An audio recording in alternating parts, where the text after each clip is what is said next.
Welcome back to our class. This is Lecture 2, Part 1. And let's go back to looking at what we had talked about in our last session. And you recall we had left off in the book of Numbers in chapter 35 with regard to the sixth commandment that we find in Exodus chapter 20 in verse 13, where the word of God says to us, "You shall not murder," lo tazar, which is murder, and not lo rasa, which is to kill. In many of the popular translations, we do discover that it says, "Thou shalt not kill," but that is not the rendering. It is, "You shall not murder."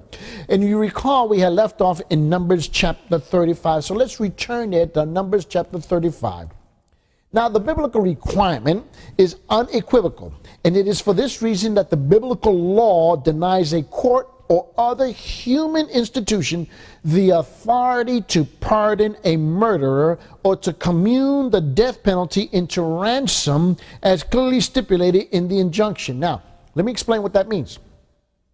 You recall that what we've been doing here for the last several classes is looking at the sages of old, the Jewish wise men, the Hebrew scholars of old during the period of the Talmud and the Midrash, because this gives us the necessary foundational background to understanding the commandments. Now, as we look at that, this is one of the things that we have to consider.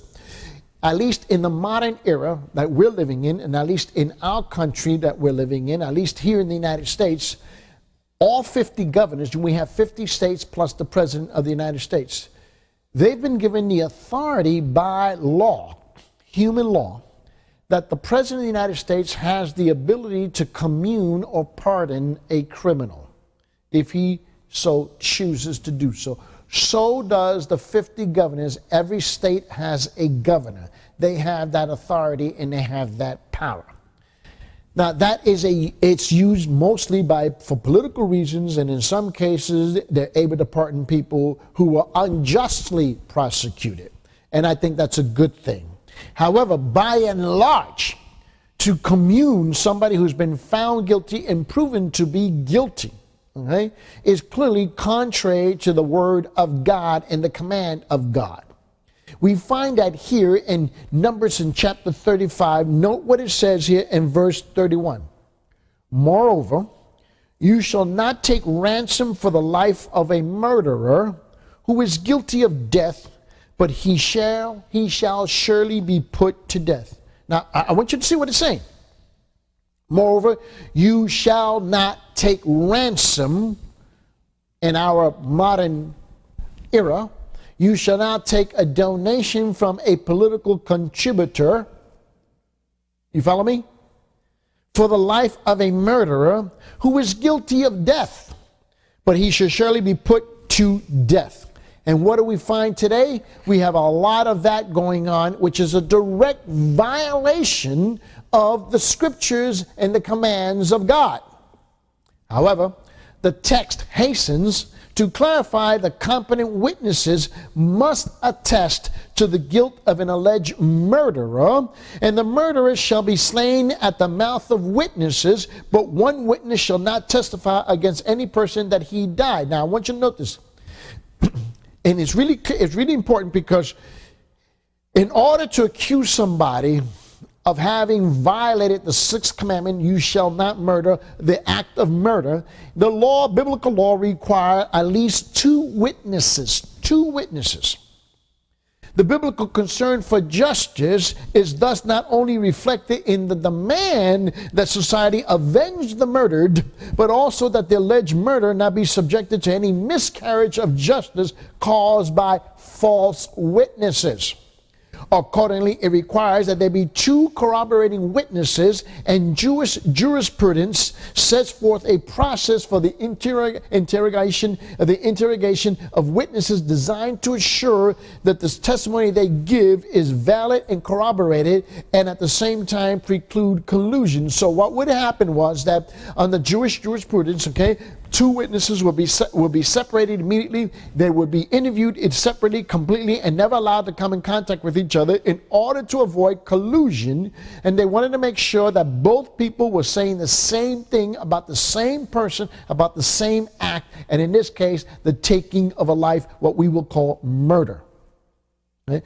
This would ensure that, in fact, this was the murderer, and it would ensure that the murdered individual would be avenged and justice would be brought. Okay?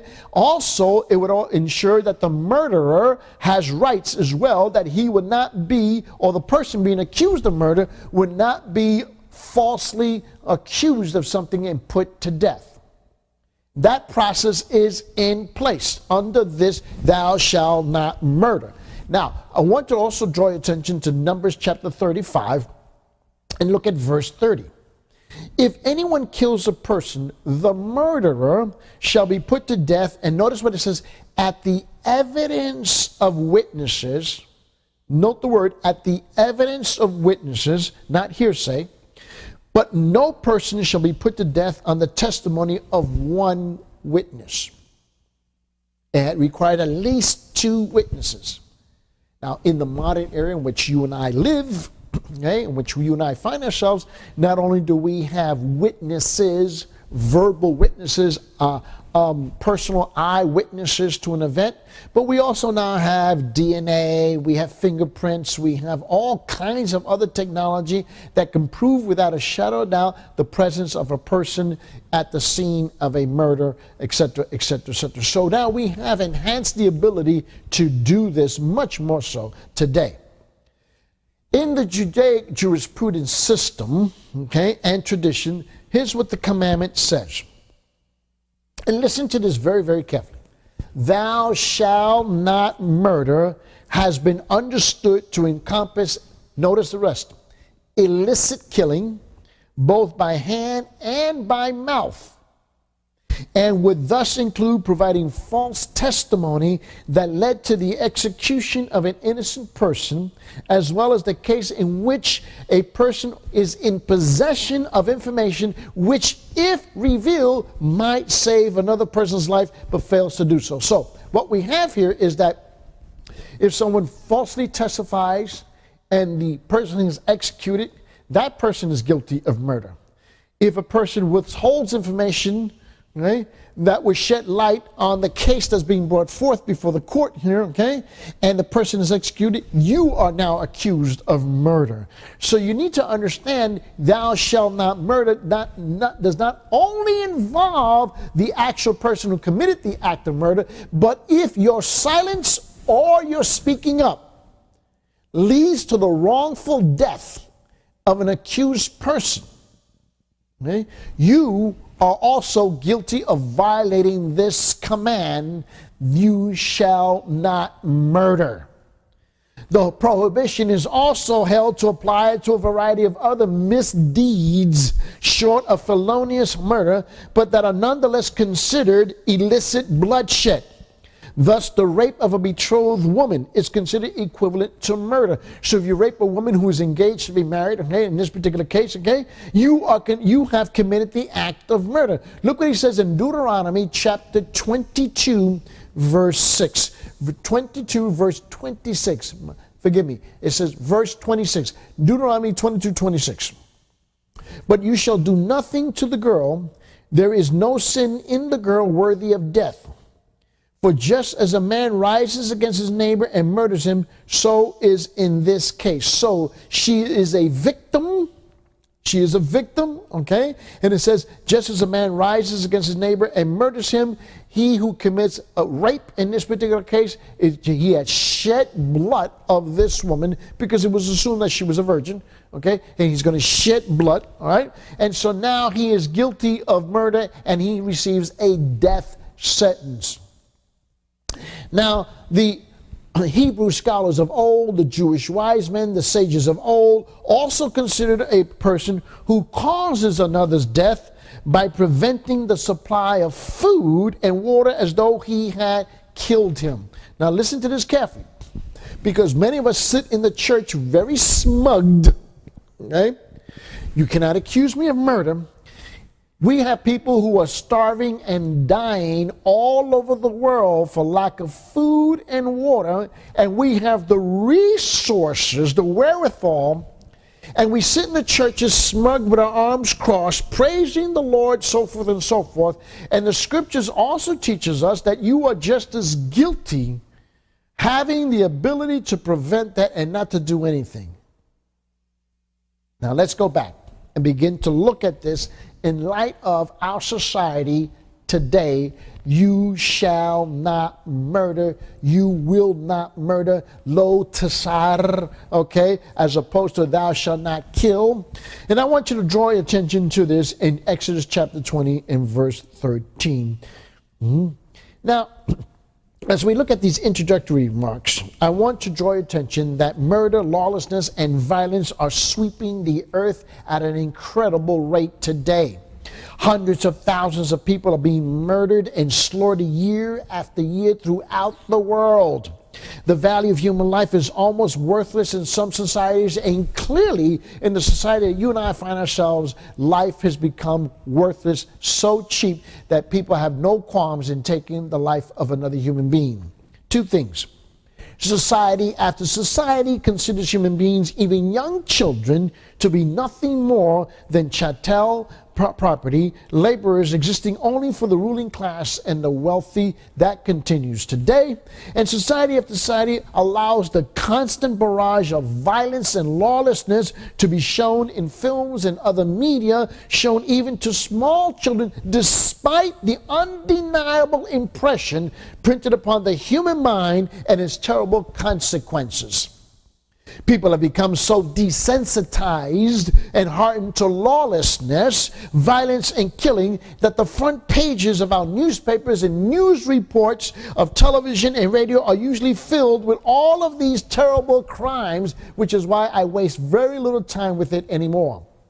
In addition to the entertainment industry, television, movies, and video games, and music, and books, and magazine focuses upon lawlessness, violence, and killing, as well as immorality. It sells. And the reason it sells is because we purchase it. Yes, I'm also addressing the church here. The point is this: life is pictured as cheap by both the media and the entertainment industry of society. The mind of a person is bombarded by the act after act after act of lawlessness, violence, and killing every day of his life. If he reads the newspaper, watches television, listens to the radio, or picks up a magazine, it's always present before that person, okay? And that is the lawlessness and the act of violence and the maiming and killing of people, that to him life no longer is valued whatsoever. Think about what has just been said. Every day of a person's life is filled with the images and thoughts of lawlessness and violence and killing. If he reads the newspaper, watches television, listens to the radio, or picks up the magazine, it doesn't matter. It's a daily barrage of this. No wonder we have become so desensitized and hardened to violence and murder. No wonder that has happened. No wonder life is so cheap and means so little to so many people. No wonder so many have become lawless and violent themselves. No wonder there are so many assaults and killings. We just see and hear so much about violence and killing every day of our lives that it is now common in our experience, and it does not trouble our spirits whatsoever. This is the important subject of this commandment, a commandment so desperately needed today. The commandment 6 concerns man's life to never murder. It is the sanctity of human life. So we're going to hang our hats on 3 major points we're going to be looking at in this 6th commandment. Okay. Number 1, who is to obey this commandment, and how long was this commandment to be enforced? We see that here in verse 13. And then number 2, what is forbidden by this commandment? And we see that here in verse 13. And number 3, what is the decision required by this commandment? I want you to understand that society at large is clearly guilty of this, but so is the church. And when I say the church, I'm talking about many, many believers who sit in churches all over our country and around the world, and you're raising your children by the television set, because that has become your favorite babysitter. And all they're exposed to is nothing but violence after violence after violence after violence, as well as the movies and the books, and look at the horrific video games. And we would have no qualms whatsoever of spending hundreds and thousands of dollars in these games, where the child becomes so desensitized to the value of human life, and we celebrate it. And I'm speaking inside the Christian community, the so-called Christian community, and we have now so devalued the life of human beings, so desensitized it, okay, that we have no qualms whatsoever, and then we find ways of justifying it, and then we cross our arms as though our hands are clean, and we have people all over the world who are literally dying and starving, okay, of thirst and food, for lack of food and lack of water, and we have the resources, but we will instead spend hundreds and thousands of dollars in our Christmas shopping to buy the latest, most violent game, during the birthday of a child to buy them the most violent and latest game that's out there, so that he or she is raised so completely desensitized to the value of human life, and it really doesn't trouble us whatsoever. Something is profoundly wrong. In fact, at home, the news gets about 5 minutes of my attention on a daily basis, and that's about it. Other than that, I just don't watch it anymore. Much of what I used to watch, I just don't watch it anymore. And I don't know what's happened to me, other than the fact that most people think I'm crazy, and that's another issue for another day. But the fact of the matter is that what's happened is that I'm becoming more and more sensitive that this is wrong. It's just plain wrong. But we will invest money and spend hundreds and thousands of dollars in the biggest television screens possibly that we can get, and we want to get the highest definition in 3D and what all that language is. I don't understand all the technology behind it, okay? So we can be more graphic and we can see the violence of it. And life is so desensitized, so devalued in the eyes of many that are in the church. I'm never concerned about the world. I'm never concerned about the devil. They're going to do what they're going to do. It's the life of the church that has been so culturalized, so desensitized to this insanity. So we've come so far down this road that to go one step further of violating "you shall not murder" is an easy step to cross over and justify. And yet we're told that, and the industry will argue with you, the television industry, the news media industry, the movie industry will argue with you, the books and the magazines and the video games will argue with you. That is not true. That is not true that we desensitize people's value systems. And why they do that? Because they want the money. They want the money. And we're just stupid enough to believe it because we also want to purchase it. See, both sides got the same problem. It's about money. They want the product. In spite of the fact that it leads us down a road, okay, of self-destruction and of violating God's image on this earth. We're thrilled by the idea of maiming and killing other people. We're thrilled by it. We have so become desensitized ourselves that it doesn't trouble us that the image of God himself, because man was made in the image of God, is being destroyed. It doesn't trouble us whatsoever. So I want you to see that with me. Let's look at this first step, or this first point. Who is to obey this commandment, and how long was this commandment to be enforced? We're told here in Exodus chapter 20, verse 13, you shall not murder, you shall not murder, lo tazar. Okay? Was it only to govern Israel in the ancient world? Only? And it was, you hear this argument all the time that this is only applicable to Israel, the Ten Commandments, and only to the ancient world, thus is no longer applicable to us because the church has now pretty much embraced the culture. Now, what we have today is a lot of cultural churches that are just simply not scriptural churches. And there's a profound difference between being cultural and scriptural. But today we would rather be cultural rather than scriptural, because scriptural by and large has a standard way much too high than we're willing to pay the price for. So that's the question that we must answer. Right? And we see it. Was it only to govern Israel and the ancient world? And that's really what we have to look at and find out. Is it true? Right? When he says here that you shall not commit murder. Right? Well, what do you do with it? Because this same commandment is given to us in the New Testament in a different setting. Okay? Now, was murder and lawlessness and violence only a problem in the ancient world? Really? Only then and not today? Where you can walk down the streets of any city, any state today in our country, and murder is a regular business now today? And the answer is obvious. One of the most terrible social ills down through history has been murder and the lawlessness and the violence that surround murder. God gave this commandment to govern civilization and the societies of every generation of man. God gave this commandment to make communities and streets safe, our homes and our businesses secure. That's why God gave it.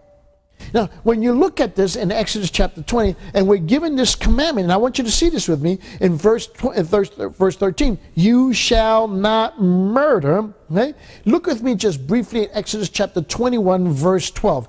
Exodus chapter 21, verse 12. Look what it says. He who strikes a man so that he dies shall surely be put to death. And yet, we want to pray for our babies and ask for plead and for mercy of God, asking God to violate his own command. And yet I understand, I hear the argument all the time, well, that was old, it's antiquated law, that was given to the Jews, not to us, and so forth and so forth, and it really is not applicable to us today. Well, if that is true, then go with me to 1 John, please. Go to 1 John and look at me in verse 15. 1 John, go to the Old New Testament, please, and just look there with me briefly in 1 John, because I want you to see this with me. All right, because it really is crucial that we begin to get a handle on this so we understand how it gets restated in the New Testament. So look at this in 1 John chapter 3. And it says here in verse, if I recall correctly, it should be verse 15. And it says it this way. Everyone who hates his brother is a murderer. And you know that no murderer has an eternal life abiding in him. Hating your brother is an act of murder in the eyes of God.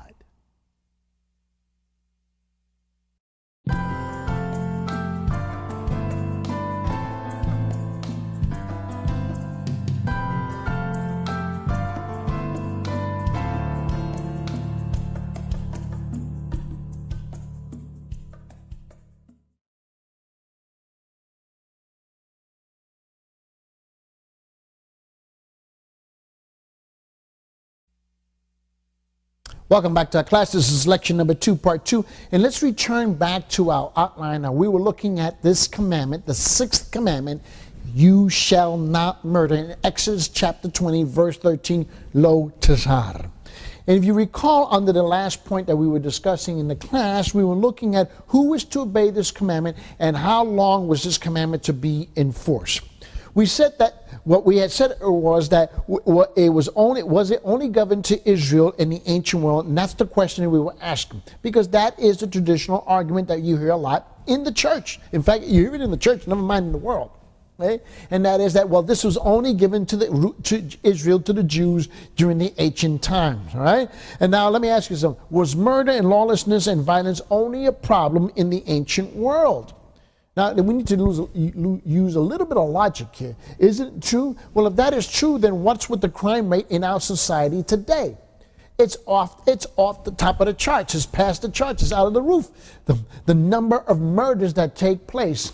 And they have all these statistics that they'll show you, but for every 100,000 people, there's 5.5 people killed, 6.9 people killed, 7.9 people killed, and so forth and so forth, okay? For every 100,000 people. Do you understand that we live in a country of 312 million people? Do you understand the murder rate is astronomical in our country? So, the question, was it only to govern Israel and the ancient world? The answer must be obvious. One of the most terrible social ills down through history has been murder and the lawlessness and the violence that surrounds murder. God gave this commandment to govern civilization, the societies of every generation of man. God gave this commandment to make communities and the streets safe, our homes and our businesses secure. That is clear. However, what we have is now today a society that wants to explain away all of the social ills, thus by justifying the reason why people murder, and so forth and so forth and so forth and so forth. And what we have is that we have these revolving doors in institutions where people are going in and out for murder all the time and continue to wreak havoc and mayhem upon society simply because we violate this command, and as well as the execution and all of the implications that is involved with this command. Now, question is, who is to keep the commandment? Now, I want you to notice this. In the Hebrew text, this is lo tazar, okay? In the Hebrew, it says, you shall not murder. This is the sixth commandment. Now, I want you to notice it says you. Okay? The commandment is forceful. It is directed to you personally and to every person upon this earth. You cannot duck your head as they do in church, and hopefully it's talking to the guy behind you. No, it is speaking to you, to every single person on earth. You, my friend, you who is listening to me right now in this class, who is watching me right now in this class, and those of you who are tuning in by way of video. This, God is speaking to every single one of you. Every single one of us. Not one of us can escape the reality of this truth. The commandment is forceful. It is directed to you personally, to every person upon this earth. You shall not murder. The motives and the emotions that arouse a person to murder, the desires, the passions, the greed, the anger, the wrath, the revenge, are all but to be put down and controlled. Every single one of these issues is controllable in the life of a person.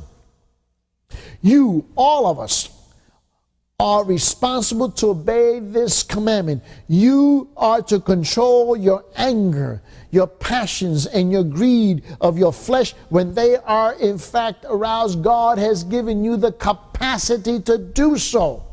You are to obey the sixth commandment of God. You shall not murder. And yet what we have is social workers and psychologists and everybody else in between trying to explain why this young person, this young man, why this individual took the life of another person. And they begin to explain to you all of the cultural, social background of this individual and everything that's ever happened to him or her in their life. And as a result of that, we are now to take that into account and justify the taking of a life. Yet, that is quite cultural, albeit, but none of it is scriptural. Either we submit to a scriptural standard, that is to God the Father, or we do not. And what we have today in the church, in much of the church world, is a complete aberration, a complete disregard for the law of God under the guise and under the misunderstanding of what grace is. In the second question that we have to answer, what is actually forbidden by this commandment? When he says, lo tasar, it does not say you shall not kill. It says you shall not murder. So what exactly is included in this commandment? And if you recall, in some of our classes some time ago, we began to make a distinction between all these categories. He says you shall not murder. So how is this commandment broken or violated? You go, well, that's a dumb question. That should be a relatively easy question to answer. Well, perhaps not. Before actually looking at what the commandment forbids, note why God gave the commandment. Let's look at this. Number one. Now, the purpose for this commandment is to preserve life. That's the reason why the commandment is given. See, every coin, in order for it to be legal tender, a coin it must have two sides. There's a front side and a back side. Okay? Now, you shall not murder is the back side of this coin. The front side of this coin is for the preservation of life. Life is precious. God is the author of life. God is the giver of life. God is the creator of life. God is the source of life. Life is His and His alone. Now we are the beneficiaries, okay, of that life. So we have a responsibility to administer that life. Thus, we're not allowed to take it, to step on it, and abuse it, and use it. I want you to understand that. So the purpose of this commandment is to do what? It is to preserve life. To teach people that the sanctity of human life, that they are to honor and hold human life in the most highest esteem possible. Yet, in a highly technical, well-educated society such as ours, quote unquote, we are barbarians when it comes to life. And much of it has to do with because we are a greedy people.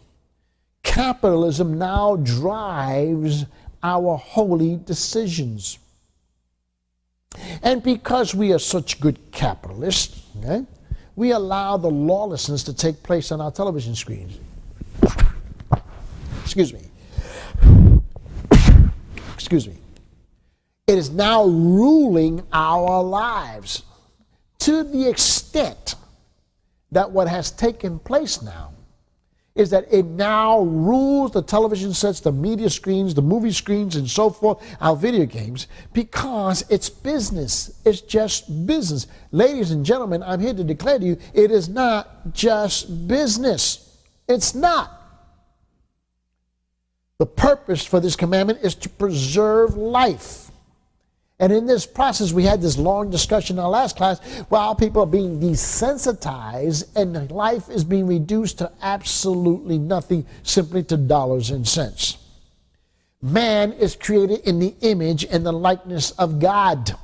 Therefore, man's life is of infinite value to God. And that's probably the issue that most people struggle with. You see, you have infinite value to God. The reason why we have so finite value, so little value to each other, is because we no longer hold God in high esteem. We no longer do that.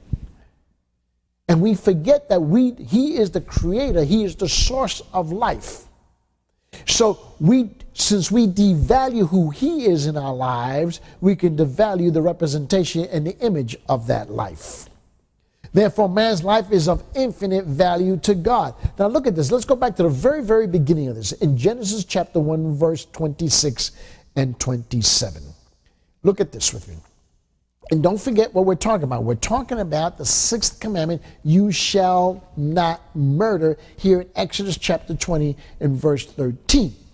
Now, go to Genesis chapter 1, verse 26, and look at this with me, please, in verse 26 and 27. Then God said, stop there. This is God. This is God's declaration, right, of who will subject the world that He's created. Now remember, God created the whole world. He created the plant, He created the plant life, the animal life. He created the atmospherics, everything in it. And now He places and He creates a federal headship, someone who will now rule in His place as His representative over all of the creation. And He says here in Genesis chapter 1, verse 26, and then God said. So now when God says this is His declarative law, He has declared this to be so. Let us make man in our image, according to our likeness. So he makes man, he creates man according to his virtues. We now have the capacity and the wherewithal to appreciate, not only in the physical sense life, but we have the capacity to communicate with God and God to communicate with us in spirit, soul, and body, and to embody what his decorative law is. What his decorative law is. Now look at this. Let us make man in our image according to our likeness, and let now man do what? Man is going to rule over the fish of the sea, over the birds of the sky, over the cattle, and over all the earth, right? And over every creeping thing that creeps in the earth. Now man is given federal headship not only over human beings, but over all of creation. That's how valuable and important this person is to God. You are to God. I am to God. We are to God. Infinite value. God created man in verse 27 in his own image. He did not make him in the image. In other words, human beings, we are not the image of something else that would come up in his mind. We are the image of who he is. It says, he says here, created man in his own image. In the image of God, he created him, male and female, he created them. So I need you to understand something. 4 things. Man is God's master creation. If you are awed, completely taken back how awesome God has created the heavens and the earth. I've had people who go to Arizona to the Grand Canyons and they just sit there mesmerized and they look at the creation and go, wow, what an awesome God. Or they go to the sequoias, to the trees, and they go up to Northern California and they go up to the forest and they see the magnitude and the immense size of all this forest and they just sit there and wonder. Or they go and they look at the mountains. My wife loves to look at the mountains. You know, my wife is completely nuts about looking at the mountains, okay? And she gets even nuttier about watching the ocean and the sea and the beach. And she's just taken back and awed by God's creation. And you see that wonderful moon and you see the sunset and so forth and so forth. And I can appreciate all that. So don't misunderstand what I'm saying. And yet, the very same people who are awed by all of God's creation have such little value about the federal headship of that creation, human life. That doesn't add up in my head. That's 1 + 1. Okay? Should be 2. But when I listen to people speak, it's 1 + 1 is 11. It does not add up. Man is God's master creation. That's it. You are God's master creation. Nothing else in creation has the ability to hear God's voice, intelligently respond to God's voice, commune with him intelligently and spiritually. We have. See, creation reacts instinctively to God's voice, but we rationally, intelligently, and spiritually commune with God's voice. It's a tremendous, we are God's masterpiece. B, we are God's royal masterpiece. Royal masterpiece. We're at the top of the food chain, if you will. We are the best of the best. I know that's pretty frightening when you look around your room right now. But you are.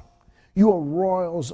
You are God's royal masterpiece. C, you are God's precious, precious possession. You are the most precious thing that God has. I need you to try to see if you can conceive of this. When God sent his son, Jesus the Christ, to die on the cross for man's salvation, that's you, and that's you, and that's you. Okay? Question. Did he send him to die for those awesome mountains? Did he send him to die for that awesome sun?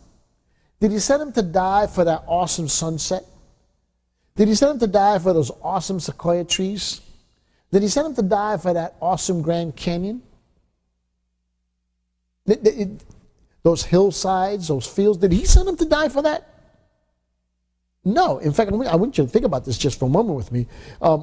And I know that for everybody who's trying to save the planet, you're about to get upset at me. I get that. I understand that. But just think about it.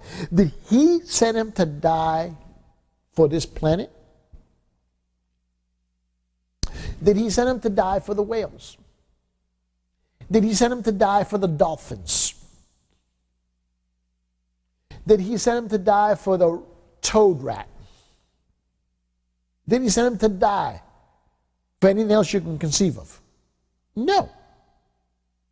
If you would be honest, and I trust that you will, and you say you believe in God and you believe in His Word and you believe in the Scriptures, which is a representation of God's person, then you must arrive at the same conclusion as I have, and that is this. God so loved the world that He gave His only begotten Son, that whosoever, that's a human being made in His image, should not perish, but have everlasting life. So God sent His Son to die, okay, for His master creation, for His royal masterpiece, and for His precious possession, which is another human being. Why? Because we're told in Genesis chapter 1, this is what we're told in verse 26 and 27. Let us make man, see, the master's precious possession, in our image, according to our likeness, and let them rule over the fish of the sea, and over the birds in the sky, and the cattle, and over the earth, and over every creeping thing that creeps on the earth. God created man. God created what? His precious possession in His own image, and in that image, He created what? His precious possession, male and female, He created them. It's precious. And fourth, point D.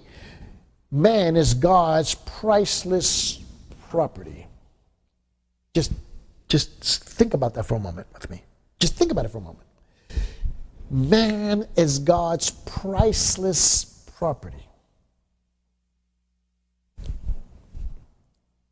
You hear what I just said? Priceless property. Does this make a little bit more sense why we have the Sixth Commandment, you shall not murder? Because it is priceless property to God. Now think about this for a moment. Not only did God send His Son to die for man and man alone, okay, but in the end of time, in our eschatology, and in our comprehension, in our eschatological understanding, okay, of the end times, God's going to get rid of this entire earth. Everything is going to be burned up. And it says there will be a new heaven and a new earth. So while you're so busy trying to save that which He's already declared that He's going to destroy, and now you understand why man is His priceless possession, because He declares that He's taking man with Him to be in paradise forever and ever and ever and ever and ever. Now do you understand why we, men and women, we understand that, of course, okay? We're God's master creation. We're God's royal masterpiece. We're God's precious possession, and we're God's priceless property. We belong to God. Why is man so highly esteemed? As stated, because man is created in the image and the likeness of God. God demands that human life be valued above all the wealth in the world. He says in Matthew 16:26, He says, for what will it profit a man if he gains the whole world and forfeits what? His soul. Or what will a man give in exchange for his soul? In Mark 8:36, He says, for what does it profit a man to gain the whole world and forfeit his soul? The sanctity of human life is to be honored above all else. That's why, again, he says in Genesis 1:26 and 27, God, let us make man in our own image, according to our likeness, and let them rule over the fish of the sea, over the birds in the sky, and over the cattle. And he says, and over all the earth, and over every creeping thing that creeps on earth. God created man in his own image. In the image of God, he created him, male and female. He created them. In Genesis chapter 9, he says this in verse 5, 6, and 7. He says, surely I will require your lifeblood from every beast, and I will require it, and from every man's brother, I will require the lifeblood of man. Whoever sheds man's blood, by his blood shall he be shed. For in the image of God he made man. And for you, be fruitful and multiply, populate the earth abundantly, and multiply in it. Again, now what is forbidden by this commandment? Point 2, you shall not murder. The Hebrew word for kill or killing, rasad, okay, as we understand it, and how modern guys have translated, but it's really the word tasar. It means premeditated, planned, deliberate, intentional, unauthorized murder. This commandment is broken either by a planned, murdered attack upon a person or persons, or by a rash and reckless attack. It does not matter. It results the same. The commandment forbids the taking of life because a person is angry, because a person is bitter, because a person is violent, because a person is uncontrolled, because a person is lusting, because a person is coveting, because a person is passionate, because a person is vengeful, because a person is selfish, because a person is stealing, because a person is rebelling. Murder for such reasons as these is wrong and must always be counted wrong. This is the only way to make our community and our society and civilization safe and secure. The terrifying evils of this earth, lawless violence and murder, must not be allowed or tolerated in our society. We must always agree with God's holy word. Murder for such reasons as anger and robbery and violence must always be counted wrong and be punished. Ladies and gentlemen, we cannot violate this command.